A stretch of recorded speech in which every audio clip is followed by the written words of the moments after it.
देखिए, पर्यावरण अध्ययन, ये वीडियो पर्यावरण अध्ययन के लिए है। सीटेट दिसंबर 2024 की प्रिपरेशन करने के लिए स्टूडेंट उनके लिए बहुत ही बढ़िया वीडियो है ये, और क्वेश्चन भी बहुत अच्छे अच्छे हैं जो एग्ज़ाम में आते हैं 100%। और ये कम से कम समझ लीजिए कि 1 या 2 क्वेश्चन तो ज़रूर आते हैं इस टाइप के। तो ये इंडिया मैप पर आधारित क्वेश्चन है। इंडिया मैप पर, इंडिया का मैप आप जो है बनाकर प्रैक्टिस करोगे, क्योंकि आपको इससे रिलेटेड आपके कम से कम 2 क्वेश्चन आपको मिल जाएंगे। ऐसे आपको ये मैप है बन जाएगा। हमें तो बस प्रैक्टिस करनी है मैप की, ठीक है। यहाँ पे आपका ये नेपाल हो जाएगा, इधर उत्तराखंड आ जाएगा, ये यूपी है, ये दिल्ली, हरियाणा, ये लेह लद्दाख, ये जम्मू कश्मीर, ठीक है। अब हमें देखना है तेलंगाना के सापेक्ष।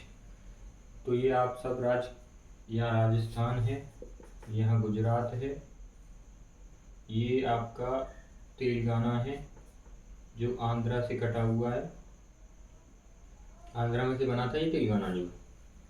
और ये आपको बस ये बिहार आपको यहाँ है, बिहार पटना, बी फॉर बिहार। तो ये आप जब स्थिति देखोगे, सॉरी बिहार की तो बतानी है, हमें गुजरात की बतानी है, लेकिन तेलंगाना के सापेक्ष बताना है।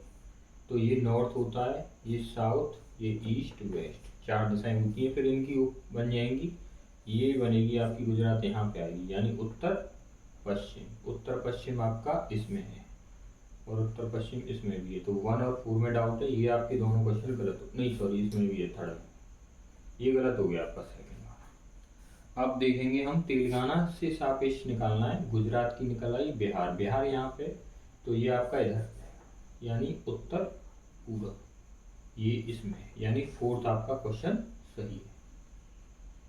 ये सॉरी ये तो गलत ही हो गया ना, ये तो इधर आ गया, ये सही था, इसमें दक्षिण पूर्व है इसलिए ये भी गलत। 4th आपका आंसर सही है।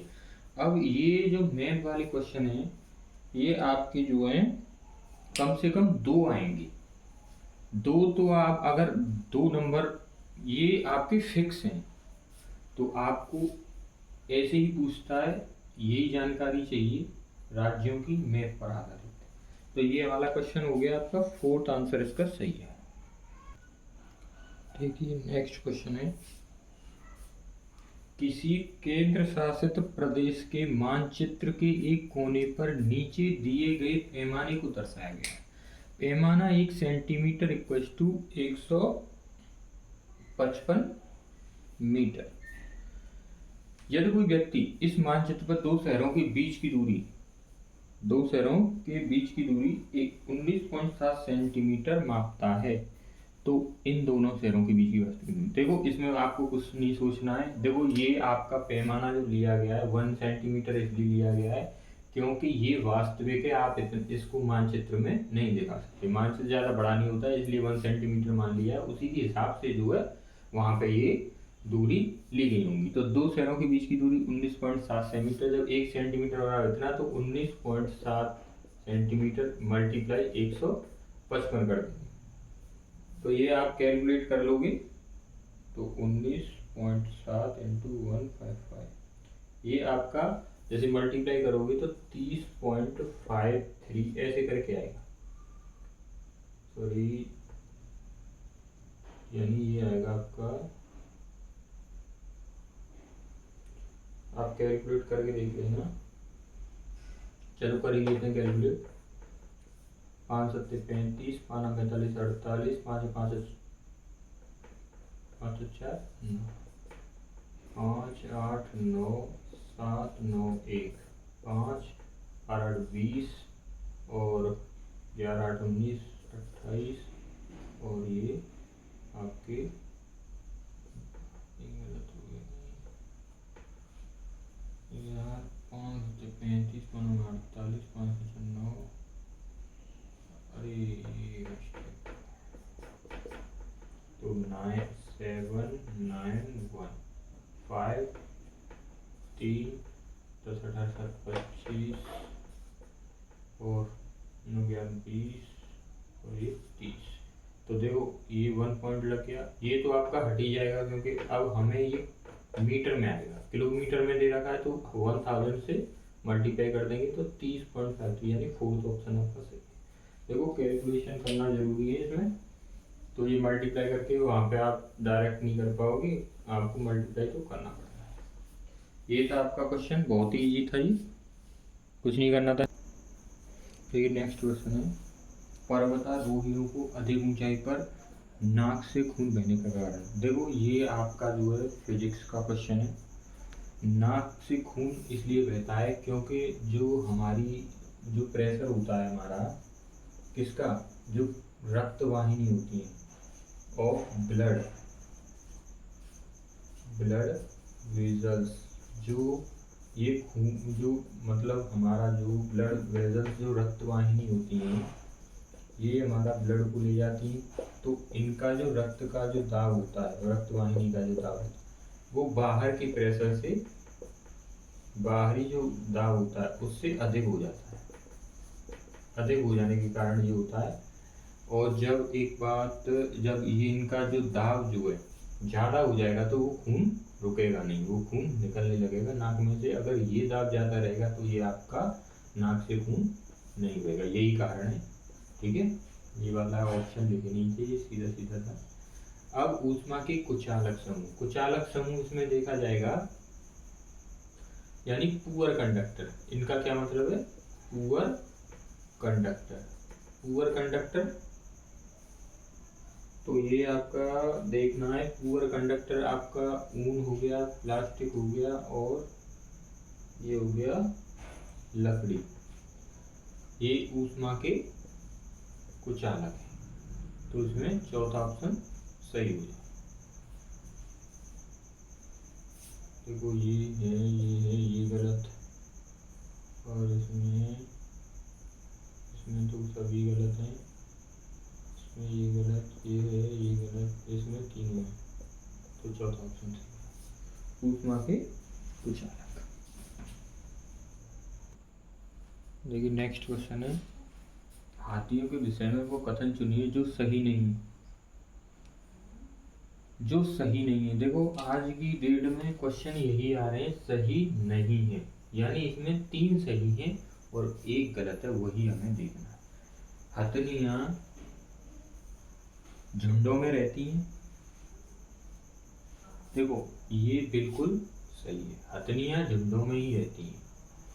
और हाथी भी रहता है, लेकिन हाथी के लिए कंडीशन है कि 15 वर्ष से अधिक आयु के हाथी झुंड छोड़ देते हैं और अकेले ही रहते हैं, यानी 15 वर्ष तक तो रहता है और 15 वर्ष से ज़्यादा होने पर वो जो है झुंड छोड़ देते हैं, अकेला रहता है, ये भी आपका सही है।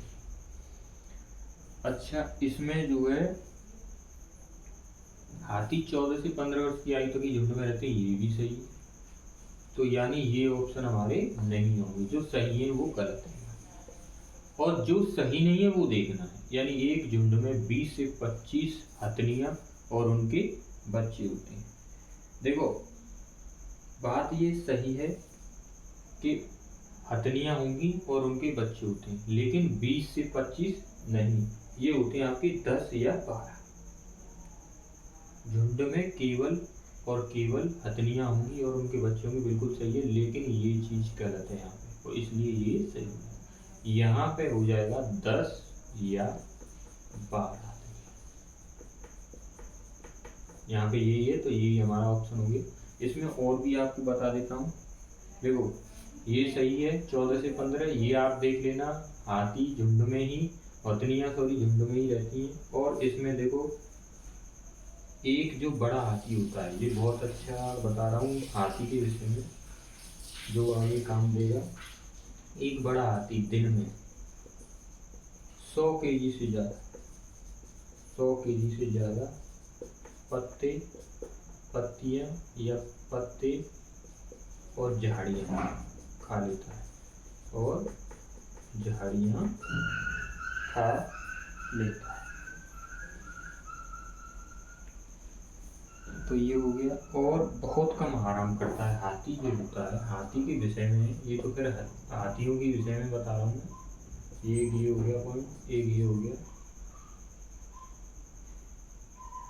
हाथी बहुत कम आराम करता है, बहुत कम आराम करता है, और दिन में केवल, एक दिन में केवल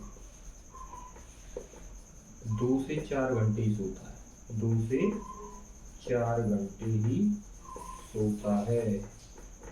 और इसको पानी और कीचड़ में खेलना बहुत पसंद है, ये भी इसकी एक विशेषता है।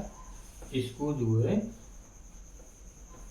आप लिख लेना, ये नोट कर लेना, पानी और कीचड़ में खेलना पसंद है, क्योंकि उसको शरीर को ठंडक मिलती है। क्या मिलती है शरीर को? ठंडक। तो ये पॉइंट्स थे। हाँ, इसमें और भी पॉइंट्स हैं। हाथी की जो विशेषताएं हैं हम आपको बताएंगे।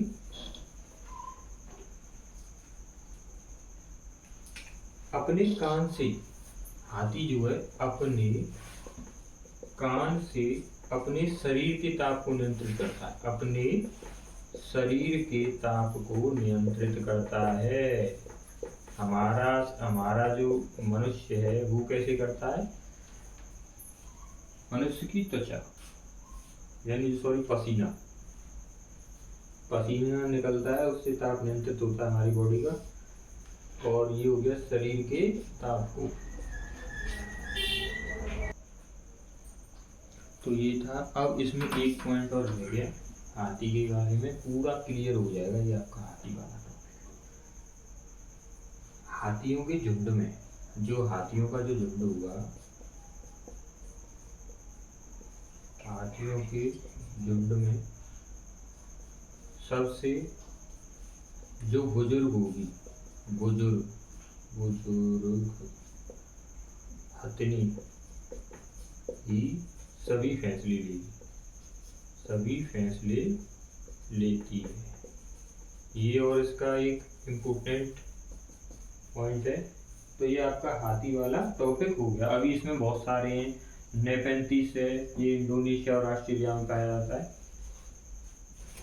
तो ये वीडियो अगर आपको अच्छी लगी हो तो प्लीज़ वीडियो को शेयर करिएगा, कमेंट्स करिएगा और सब्सक्राइब करिएगा मेरे चैनल को।